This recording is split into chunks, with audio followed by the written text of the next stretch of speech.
Good afternoon, everybody. I'm Jane Elkanini, the Deputy Supervisor of the Town of Mamaroneck. I want to welcome you here today to our tri-municipal commemoration of the 20th anniversary of 9/11 with the Town of Mamaroneck, the Village of Mamaroneck, and the Village of Larchmont. I'm really happy to see so many people here today, that we have come together as one community, collectively, to remember and to support one another. I'm happy to have my colleagues on the town board with me today, Sabrina Fiddleman, Abby Katz, and Jeff King. 20 years have passed. It's so hard to believe, but none of us will ever forget that day. We remember. We remember that perfect, crystal clear blue sky. We remember where we were when we heard.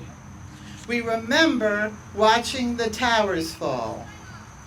We remember all the phone calls to and from our friends and family just checking in to make sure everybody's safe. And we remember how incredibly difficult it was to get the calls to go through. We remember seeing the smoke billowing from Ground Zero, from right here, from the Weaver Street Bridge, from Manor Park, from Harbor Island Park. And we remember seeing the cars left at the train station that night, knowing that the owners who drove them there in the morning would never return to drive them home. 20 years seems like such a long time, and yet, to those among us in our community who have lost loved ones, the memory of that horrible day is never distant.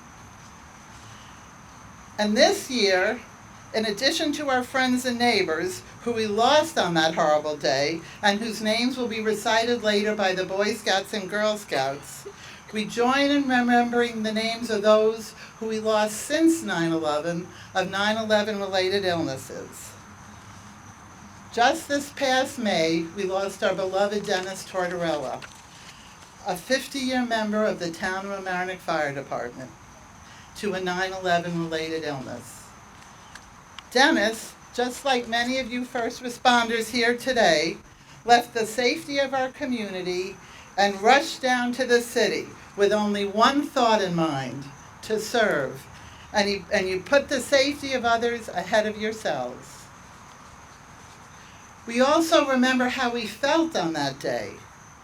We felt shock, horror, fear, anger, confusion, uncertainty. And then something happened.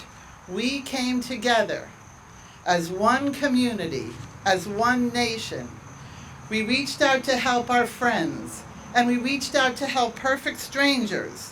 We made that extra effort for each other, and we found strength in one another and in our community. We were stronger together. We faced the challenges of the time united. And with a sense of common purpose, we move forward together. We are facing challenging times again today, as a nation and as a community. Among them, we are in the midst of a global pandemic. And just last week, Hurricane Ida devastated whole swaths of our community, leaving many of our neighbors without homes, without their belongings, without their businesses. My fervent hope for us as a community and a nation is that we remember the unity and sense of community that we felt after the horrific events of 9/11, that we unite once again and that we move forward together with the same sense of common purpose and strength and concern for each other to meet the challenges of today and to ensure a better future for us all. Thank you very much.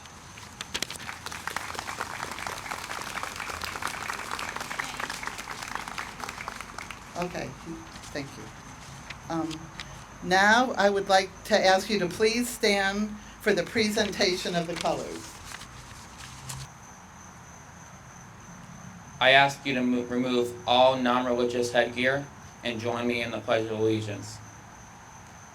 I pledge allegiance to the flag of the United States of America and to the republic for which it stands, one nation, under God, indivisible, with liberty and justice for all.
There are certain life-altering moments that remain timeless, in a way eternally present.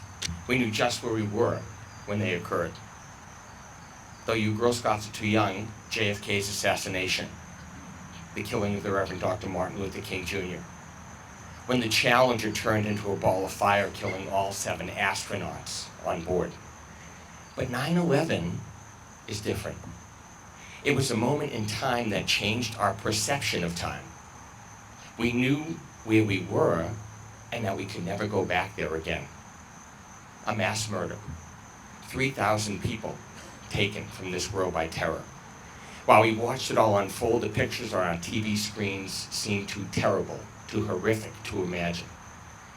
And since that hellish moment, a sun-filled, beautiful September morning, as Jane said, the sky has never been quite the same, nor have we.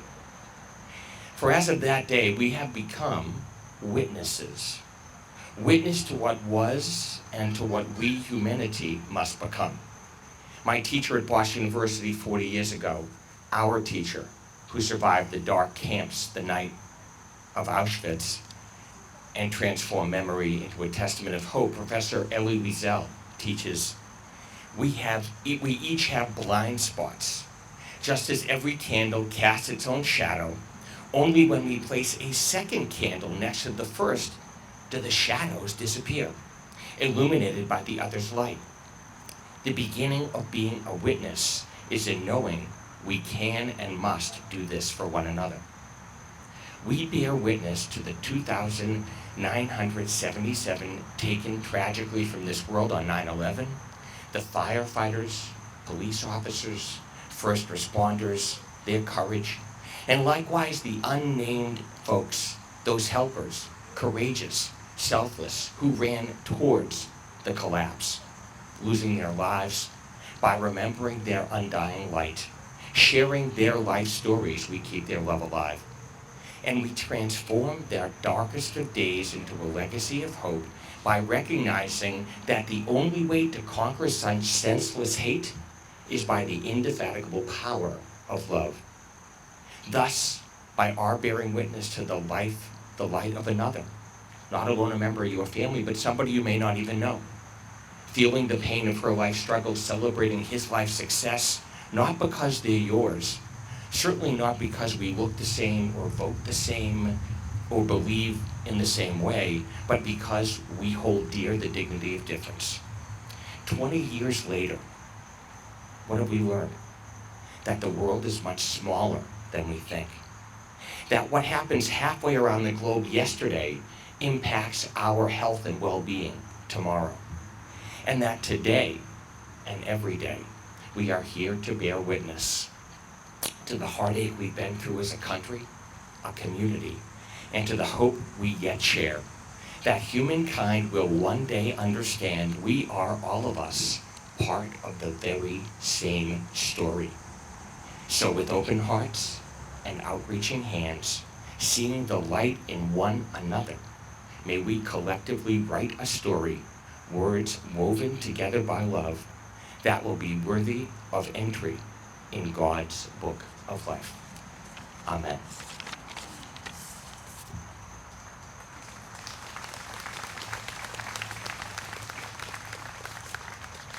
Thank you, Rabbi Serkman. I would just like to acknowledge Congressman Jamaal Bowman, who is here and has joined us.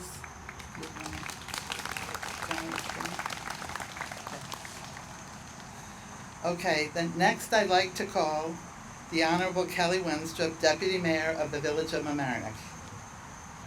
For having this memorial service every year when we can gather, honor those we lost, be inspired by our faith leaders and each other. For doing this. September 11th always sneaks up on me this year, like all other anniversaries. I wish the day away. I want it to quickly pass. I want it never to come. And when, inevitably, I wake and hear the first reminder of the date, the anniversary of such unbearable pain and heartache, my deepest wish is to be alone, to have a day of quiet. Because every September 11th, I cry. I get a little lost. This morning at the pharmacy, I couldn't remember my cell phone number, and I had to look it up. 20 years ago on this day, I was pregnant with my daughter, and my son was learning to stand up. While the horror of my television screen kept on, and the panicked calls came through the telephone, and I tried to reach others, but the telephones couldn't reach them, my son kept smiling at me. He kept pulling himself up and bouncing as he stood, the thrill of standing, learning to stand. Later, I read a portrait in grief of a woman, new mother, who had died on September 11th, had left for work that morning reluctantly. Her son was 6 months old. That day, the day she did not return to him was the day he learned to crawl. I've thought over the years, as my own son has grown, the joy she missed that day, and it seems unbearable. But on September 11th, at some point, I left my home. I had to get away from the television and the phone. I suppose I was looking for something mundane. In the parking lot, I saw a woman get out of her car the same time I got out of mine, and we stopped. We didn't know each other, and we hugged. A good, tight, long hug. To me, 9/11 means unexpected connections with strangers, with intertwined lives, and a good, long hug when we least expect it. It's finding common experience and helping each other when we don't know what to do. Today marks 20 years since September 11, 2001, a tragic day for this country that devastated so many friends and families. A day we'll never forget. I was living in Washington, D.C. on 9/11, and I remember watching the planes hit the towers and the reports of United 93 crashing in Pennsylvania. Then I looked out my window and I saw smoke rising from the Pentagon just across the river. Nothing would ever be the same. Yet in such tragedy, in such horror, the thing that will always stand out the most to me, in one of our country's darkest moments, is how we united as a community, as a country, and came together to support each other and help one another through such a horrific event. From the brave first responders and their extraordinary heroics, to the care and support for those who lost loved ones, the unity and support gave me a feeling of hope. Hope that terror would never extinguish. Hope that no matter what happens, if we come together, we can get through anything, no matter the situation. That's what makes this community and this country so special. We endure, we come together, and we have eternal hope. This community suffered greatly on 9/11, and all of Westchester suffered greatly with the region. And the challenge this year, more than other years, and we've been here before for these ceremonies, is 20 years is a time to take a deep breath and realize what has been lost for the people that we knew that are no longer with us, and the void that is left in 20 years of absence, the family occasions, the community events, the part of our lives that we shared with them that we have missed. And this is true for all of us that knew people that we lost, and true if you know people, even secondhand, know people that are missing and families affected. And so the challenge, I think, in this time is to ask the question, what is our duty to them? What is our duty to keep those taken before their time and taken in such a horrible way, our duty to keep them alive in our hearts? And I think that the answer to that really is to think of those that we knew and think of their members of their family that we're close to, those families, and think of those that are gone in the way we knew them, the laughter, the friendship, the part of their lives they shared with us, and keep those moments alive today. In that way, we can help keep them alive, their memories alive, and help fill the void that we all feel for what is a loss that we should not have had to suffer. Thank you. Good afternoon. It is very good to be here with all of you. I know today, on the 20th anniversary, I was feeling this more this morning than I have in a number of years, and I feel it every year. You know, we will never forget.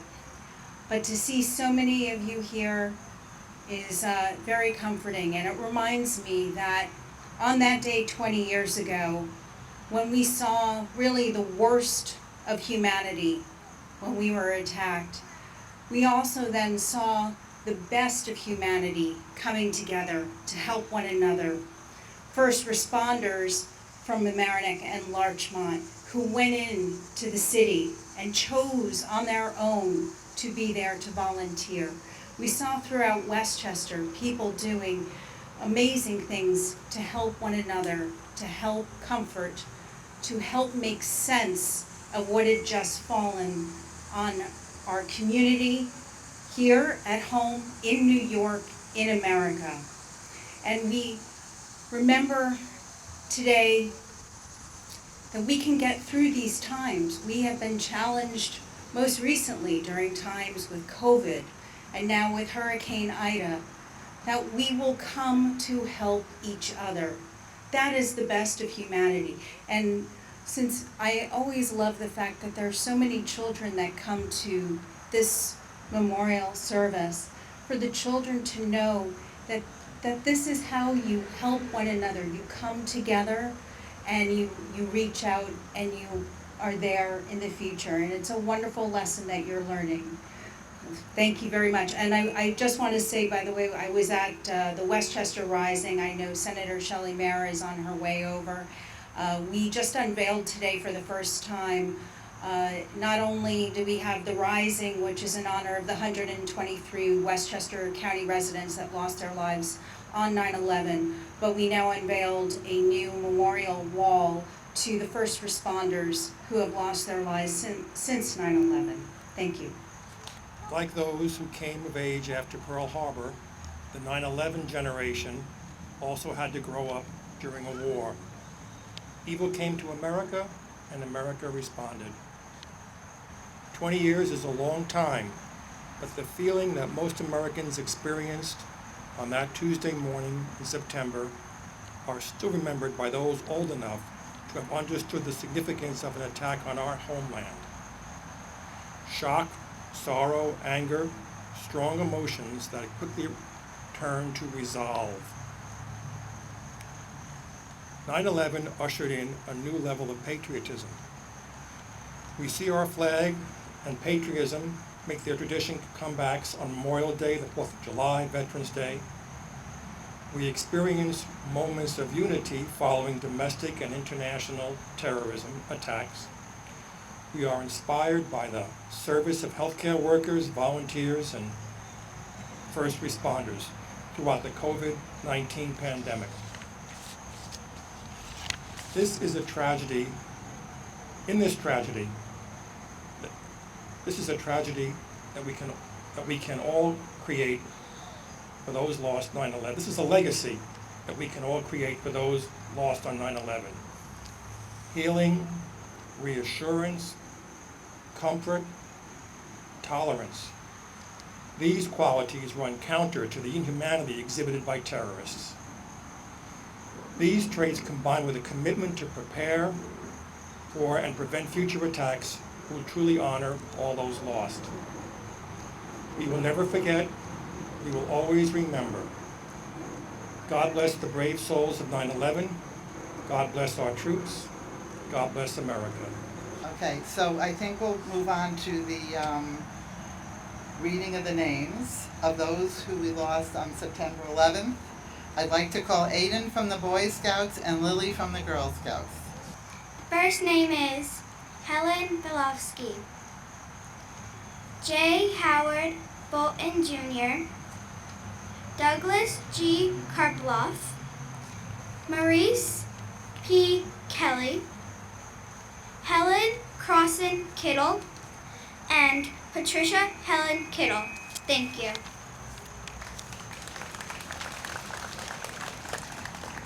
Frank J. Kestner, Edward H. Luckett, John T. Mackerlane Jr., Christopher T. Orgelevitz, John A. Rayo.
Now we're going to have the placing of the wreaths.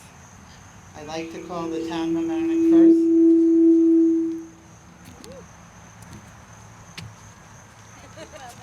Thank you, Bubba.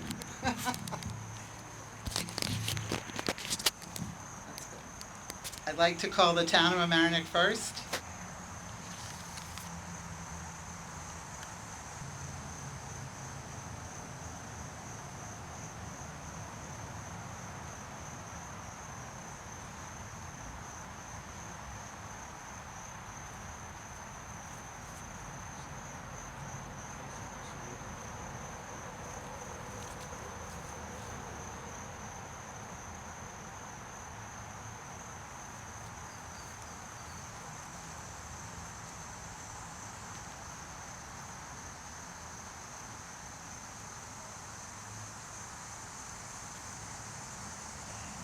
Village of Larchmont.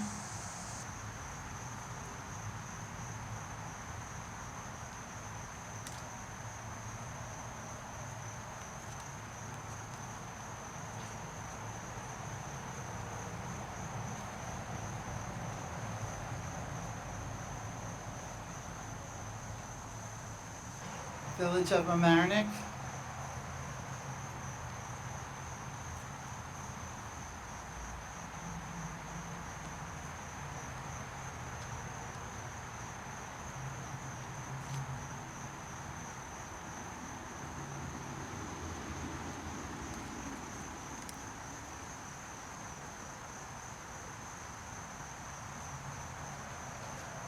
And the Girl Scouts.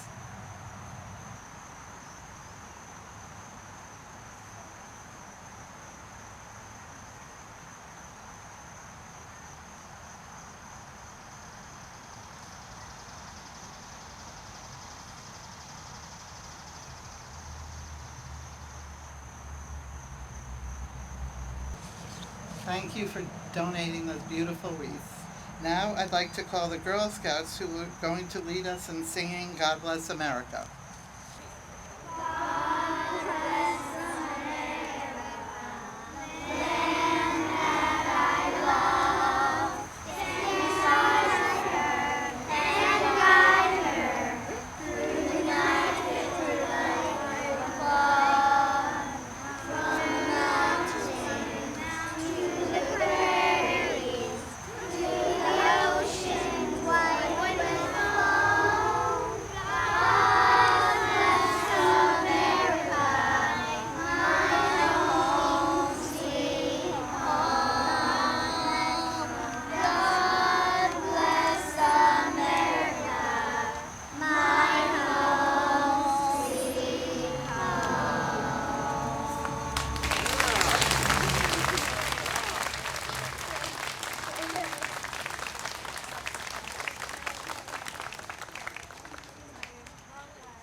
They are adorable.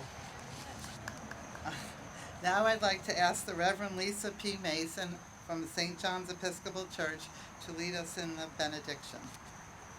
As I heard your beautiful and powerful words today, an image that is grafted on my heart that I shared at an earlier service at St. John's kept coming to my mind again, kept coming to my heart.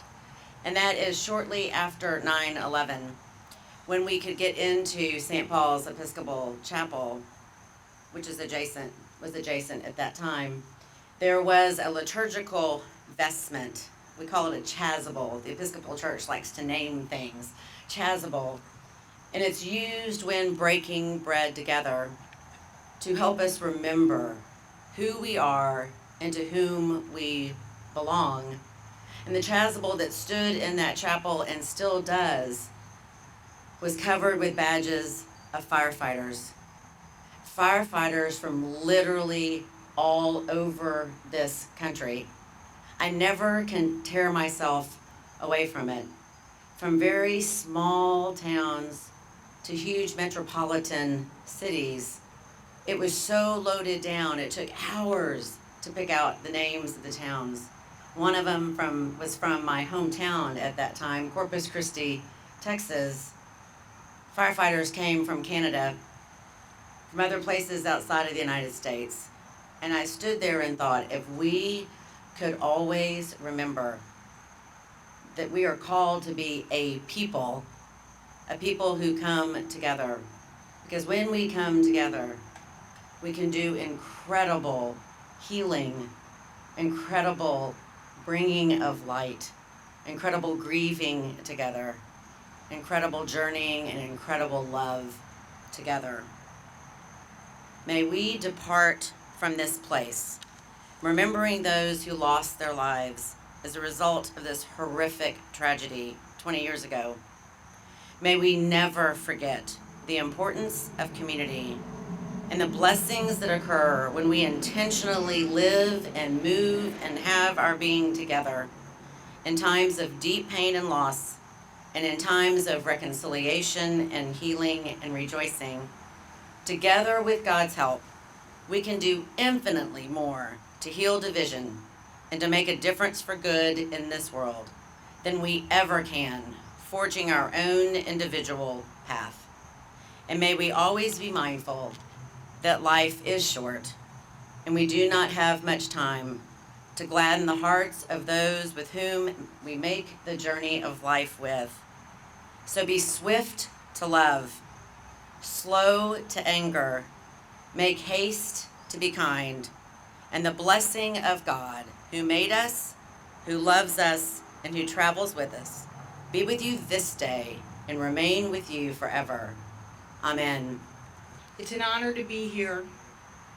It's an honor to remember and an obligation to remember the names of those we lost, who died that day, those who have died since as a result of 9/11 related illness, and to also remember those of you, first responders and your brothers and sisters, who stepped into harm's way, made an incredible sacrifice, and took it upon themselves to do something so few of us would do, which is to elect to put other people above themselves at a moment that is really the defining moment of their lives. Thank you for your brothers and sisters. We will not forget them. Thank you to our first responders, our emergency medical technicians, all those who helped survive, helped others survive, and who paid a price, either then or now.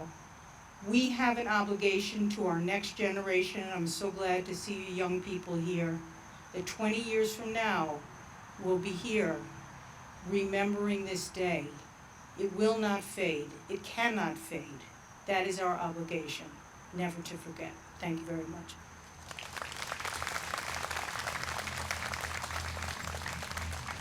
Thank you, Shelley. I'd like to call our Congressman Jamaal Bowman.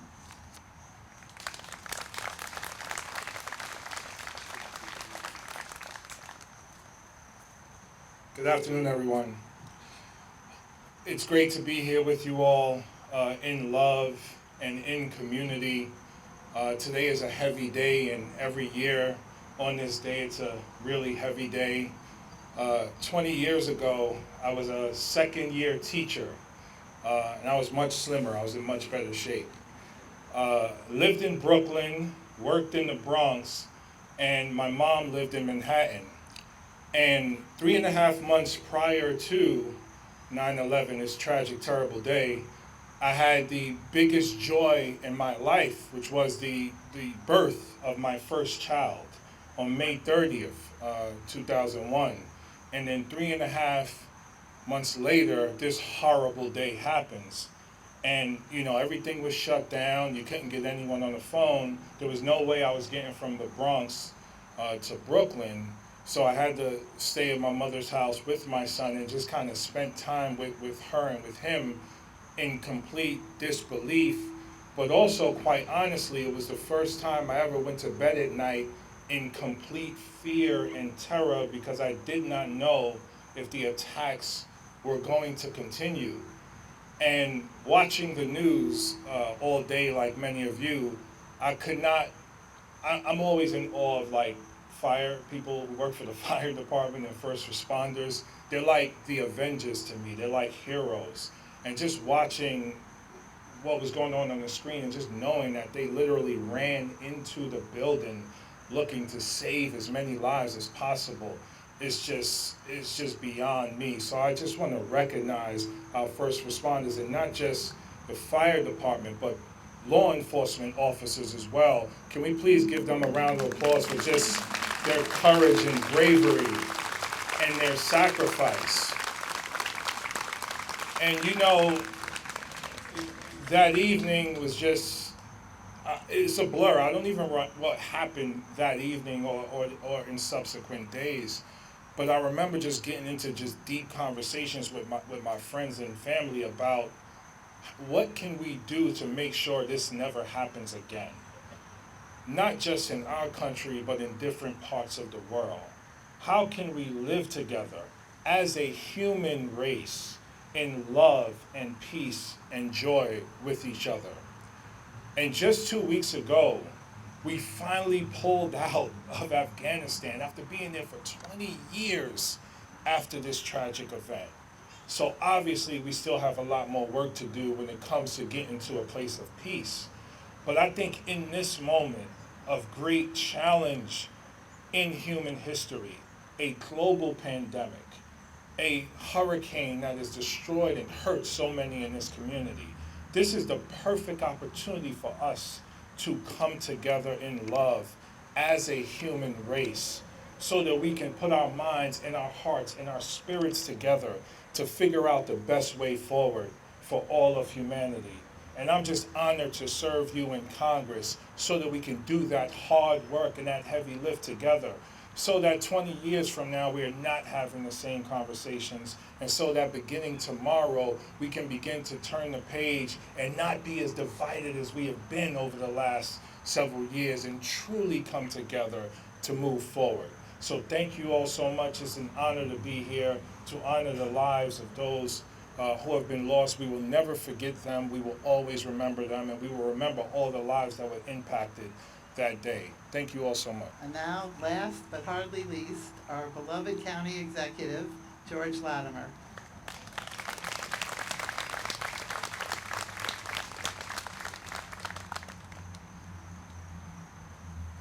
Thank you, Jane. For those of us who've been around for a while in this community, we have been at this location for all of those 20 years. Even the impromptu service that occurred that night, and then all the years since. There was one year it rained cats and dogs, and we were under the overpass behind where the tennis courts were. But we've been here to remind ourselves that the people that we lost that day were neighbors. They were people we know. I don't have the sheet in front of me, but I know who Doug Karpeloff was. I remember Helen Crossan Kittle. I remember John Mackerlane, the people whose names we read out. If you're of a certain age, or if you've moved to the community in fairly recent years, that might not mean anything to you, but it means something to many of us who've lived here over this period of time. Even I lived next door, one community up the line. The harsh reality of this is that these people faced a test that we hope we never have to face. We're all concerned about our mortality, let's be honest. And 20 years after that, I am that much closer to worrying about those things. But I also think about those people. And I think about myself at that point, that day, when I went to the Larchmont Summit that morning. Some of you were there, over at the Mamaroneck Diner, and we were here that evening.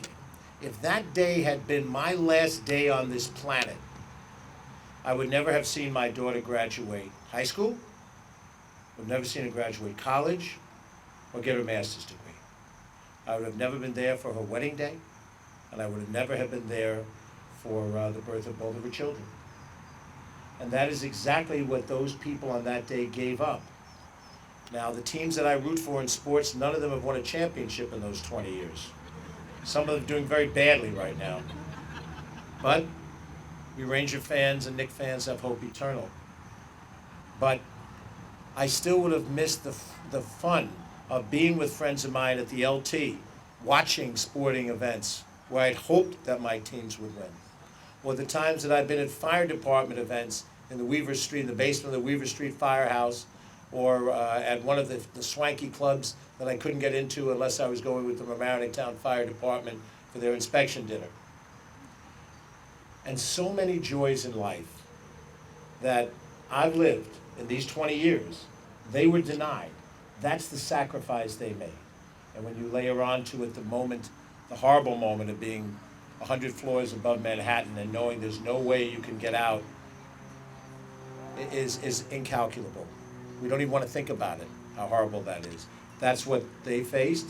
And then the first responders going up the tower, climbing on their backs. Bruce Springsteen sang it in The Rising so beautifully. You can hear him singing it in the background, going up, you know, thinking about his children in the garden, you know? There are things in government that you talk about and you debate about, but there's a human element. And sometimes we forget the human element.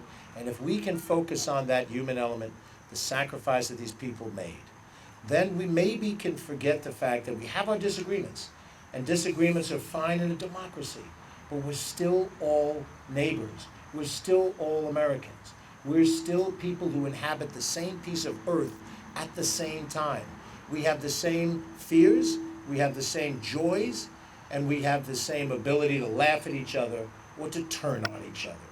So if there's a lesson to be learned 20 years later, the years that we've lived that they didn't, is that we have that opportunity today that they don't. We can decide from this point forward that we're going to be warmer to other people, less judgmental, more willing to greet people as our friends and our neighbors, and try to take out of this terrible, terrible tragedy something positive. Thank you.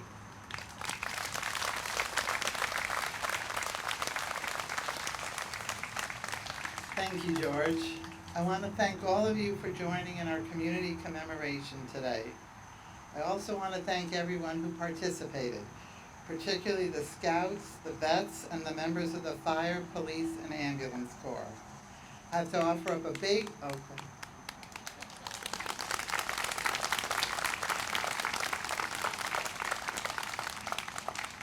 I have to offer up a big thank you to Sue Odierna, who coordinated and organized this event. This may be my first rodeo, but thankfully it's not Sue's, and she ran everything seamlessly.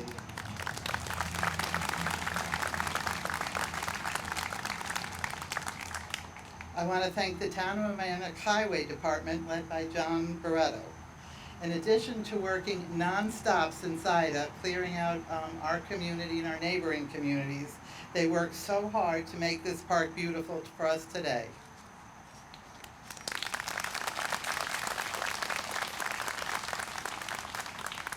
And to all the first responders, I want to thank you from the bottom of my heart for your bravery and commitment to protecting us that day and every day.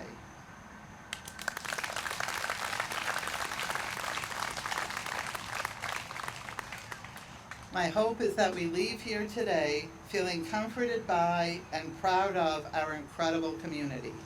Thank you all.